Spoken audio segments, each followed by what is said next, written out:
নমস্কার বন্ধুরা, সবাই কেমন আছে? দেখো, আমরা সকাল সকাল বেরিয়ে পড়েছি বাড়ির উদ্দেশ্যে, মানে বাপের বাড়িতে।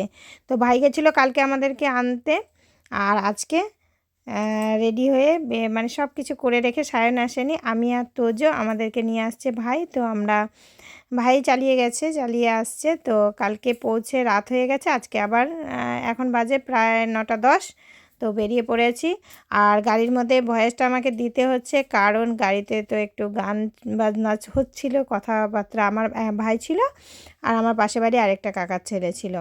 তো আমরা বেরিয়ে পড়েছি। বেরিয়ে এবার খিদেও পেয়েছে, সকাল সকাল কিছু না খেয়ে বেরিয়েছি। তো ঘরে করেছিলাম পরোটা। তো সেই পরোটাই নিয়ে কি করব, ভাইকে বললাম কলা কেন, কেউ কিছু গাড়িও দাঁড়াচ্ছে না, কিনছেও না। তো এই পরোটাই শুধু চিবাচ্ছিলাম, চিবাতে বেজে গেছিলো প্রায় 12:30। তো খিদে পেয়েছিল। ওরা কি খায়? ওরা শুধু চা খায়, ওদের তো চায়ের নেশা আছে। আর আমি তো চা খাই না, তো কি করব, কিনে নিলাম বিরিয়ানি। তো ওদেরকে বললাম যে গরম, একদম গরম বিরিয়ানি। তো ওদেরকে বলেছিলাম যে তোরা খাবি? বলছে না, তোমার জন্য নিয়ে আসছি, আমরা খাবো না। তো খাওয়া দাওয়ার পরে আবার একটু বেরিয়ে তখন পুচকোকেও একটু খাইয়ে দিয়েছিলাম। তো শুয়ে পড়েছিল একটু। আর এখানে যে দাঁড়িয়েছিলাম, এখানে বাইরে চলে গেছিলো চা খেতে, ওদের চায়ের নেশা। প্রায় 1-1:30টার মতো বাজে, তখন গেছে চা খেতে। তো আমি বসে আছি গাড়িতে। তো ওরা চাটা খেয়ে এসে আবার মানে গাড়িটা ছাড়লো। তো তারপরে দেখো এই যে গাড়ি চলছে, এদিকে পুচকো কুরকুরে, লেস, এখন আবার কেক। আমি কেক বাড়ি থেকেই নিয়ে এসেছিলাম। তো কেক এইসব খাওয়া চলছে। আর ভাই চালাচ্ছে, পাশে একটা ভাই বসে আছে।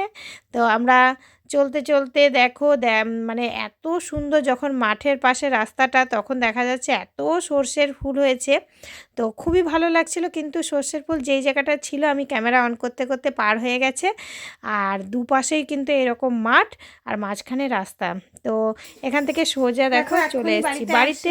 তো রাস্তাতে একটু দুর্ঘটনার মতোই হয়ে গেছিলো। কি হয়েছিল বলো তো, মানে আস্তে আস্তে ভাই যে কালকে পৌঁছানোর পর রাত্রেও ঘুম হয়নি। তো আস্তে আস্তে ওর এত ঘুম পাচ্ছে, গাড়ি তো চালাতেই পারছিল না। লাস্টে মানে বাড়ির কাছে এসে ও আর পারছিল না। তখন আমার আরেকটা ভাই আছে, তো ওকে ফোন করা হলো, ও গেল। তারপর আমাদের নিয়ে আসলো ভাই, এসে নিয়েই ঘুম দিয়েছে। তো শরীরটা একটু খারাপও লাগছিল, আর এমনি একটু শরীরটা খারাপ আছে, জ্বর আছে। তো চলে এসেছি ফাইনালি বাড়িতে। দেখো, আর এখনও জামা কাপড় ছাড়েনি। কি ভাই হয়েছে, ডিকিটা না খুলেই সব লক করে গাড়িতে চলে এসেছে, জামা কাপড় সব ওখানে রয়ে গেছে। তো দেখি এখন বাড়িতে রাখা আছে সেগুলো এখন ছেড়ে টেড়ে পরে নেবো। হাত মুখ ধুয়ে এসেছি। আর আমার পুচকো, মানে আমার কুডু বাবা, যে ও গেছে ওর মামার বাড়ি পাশের পাড়াতে। পুচকো এসে থেকে শুরু করেছে, মা চলো কুডু ভাইয়ের কাছে। তো বাবা এখন ওকে আবার ওর সাথে দেখা করাতে নিয়ে গেল। এবার জামা কাপড়গুলো ছেড়ে টেড়ে তারপর দেখি খাওয়া দাওয়ার ব্যবস্থা করতে হবে। আর ভাই তো ঘুমাচ্ছে, ঠিক আছে? তো দেখতে থাকো।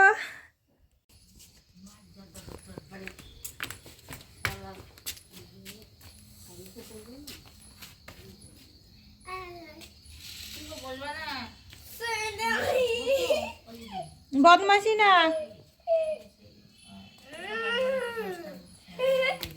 তো এসে নিয়ে সেরকম কিছু একটা শেয়ার করা হলো না। তো শুনলে তোমরা একটু মানে একটু দুর্ঘটনা হয়েছিল। তো সব ঠিকঠাক আছে, ভাই আগে থেকে একটু ভালোও আছে।